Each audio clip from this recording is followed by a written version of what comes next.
নমস্কার। আজ আমি একটি গুরুত্বপূর্ণ বিষয় নিয়ে আলোচনা করব। যে সমস্ত স্টুডেন্টদের ওয়েস্ট বেঙ্গল রেসিপ্রোকাল রেজিস্ট্রেশনের এনওসি এসএমএস চলে এসছে এবং রেজিস্ট্রেশন জেনারেটও হয়ে গেছে, তাদের জন্য একটি গুরুত্বপূর্ণ আপডেট। তো যাদের এনওসি এসএমএস চলে এসছে এবং রেজিস্ট্রেশনও জেনারেট হয়ে গেছে, তাদের এখন মেন কাজ হলো রেজিস্ট্রেশন অর্থাৎ রেসিপ্রোকাল রেজিস্ট্রেশনটি কালেক্ট করা। তো এই রেজিস্ট্রেশন কালেক্ট করতে কি কি রুলসগুলো ফলো করতে হবে এবং কি কি করতে হবে সেটি নিয়ে আলোচনা করব। যে সমস্ত স্টুডেন্টরা রেসিপ্রোকাল আনতে যাবে তারা অবশ্যই এই ভিডিওটি দেখো। রেজিস্ট্রেশনটি নিতে পূর্ত ভবনে যেতে হবে। পূর্ত ভবনে যাওয়ার পর ওখানকার সিকিউরিটি গার্ড আছে, তাদের কাছে নিজের নাম আগে নথিভুক্ত করে নেবে এবং নিজের নামের সাথে সিগনেচারও করতে হবে। তারপর ওরা ওই নামের লিস্ট অনুযায়ী ডাব্লিউবিএনসির অফিসে ডাকবে। যারা রেসিপ্রোকাল সার্টিফিকেট আনতে যাচ্ছ বা যাবে তারা অবশ্যই সকালে যাওয়ার চেষ্টা করবে, কেননা সকাল 8টার দিকে পৌঁছে যাওয়ার চেষ্টা করবে, কারণ 10টার পর তারা আর নাম এন্ট্রি করে না।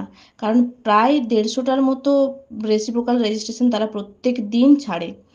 ওই টাইমের মধ্যে সবাইকে যেতে হবে, কারণ 10টা অবধি যারা নাম লেখাবে তাদের নামের সিরিয়াল অনুযায়ী স্টেপ বাই স্টেপ ডাকা হবে। প্রথমেই তোমাদের 4th ফ্লোরে পাঠানো হবে এবং নাম লিস্টটি ধরে পরপর ডাকা হবে। এবার ওখানে যাওয়ার পর কি কি লাগবে সেগুলো এবার মন দিয়ে ভিডিওটি দেখো।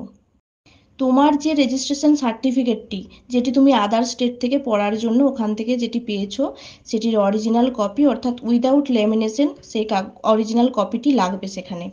আর সাথে এসবিআই ব্যাংক থেকে যে চালানটিকে কাটতে হয়েছিল সেটিও নিয়ে যাবে।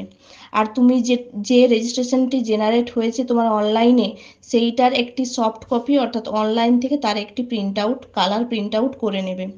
আমার মনে হয় কালার প্রিন্ট আউট করে নিয়ে যাওয়াটাই ভালো, কারণ সেখানে গিয়ে তর্ক বিতর্ক থেকে আমার মনে হয় কালার প্রিন্ট করে নিয়ে যাওয়াই ভালো। তোমরা কালার প্রিন্ট করেই নিয়ে যাবে। এরপর ওরা সব ডকুমেন্টগুলো নিয়ে নেবে এবং চালানটি ওরা ওদের কাছে রেখে দেবে। আর অরিজিনাল আদার স্টেট রেজিস্ট্রেশন সার্টিফিকেটটাও ওরা নিয়ে নেবে সেই মুহূর্তে, এবং পরে সেটা তার কিছুক্ষণ পরে তারা ভেরিফিকেশন করে ওটা ফেরত দিয়ে দেবে। এবং ওয়েস্ট বেঙ্গল রেসিপ্রোকাল সার্টিফিকেটটি যেটি ওরা তোমাদেরকে দেবে সেদিন, সেটি তখনই দিয়ে দেবে। আর সফট প্রিন্ট আউট কপি যেটা তোমরা নিয়ে যাবে ওদেরকে, সেটা তখন ওরা দেখে করে ফেরত দিয়ে দেবে। এবং আদার স্টেট থেকে যে রেজিস্ট্রেশনটি ওরা নেবে তখন, সেটি ওরা ভেরিফিকেশন করার পরে মাইকে তোমার নাম অ্যানাউন্স করে সেই সার্টিফিকেটটি পরে ফেরত দিয়ে দেবে। এই সার্টিফিকেটটি দিতে টাইম লাগে, বেশ কিছুক্ষণ টাইম লাগে। তোমরা একটু টাইম নিয়ে বসে থাকবে সেখানে, এবং নাম ধরে যখন মাইকে অ্যানাউন্স করবে সেই সার্টিফিকেটটি নিয়েই কিন্তু তোমরা বাড়িতে আসবে। তো যারা তোমরা যাবে তারা অবশ্যই এই কথাগুলো মনে রাখবে। আর আশা করি ভিডিওটি সবার ভালো লেগেছে। আর হ্যাঁ, যদি ভিডিওটি ভালো লেগে থাকে তবে অবশ্যই লাইক করে দেবে। আর আমার চ্যানেলে নতুন হলে এই ধরনের ভিডিও পেতে চ্যানেলটিকে সাবস্ক্রাইব করে রাখবে। আজ এইটুকুই, ধন্যবাদ।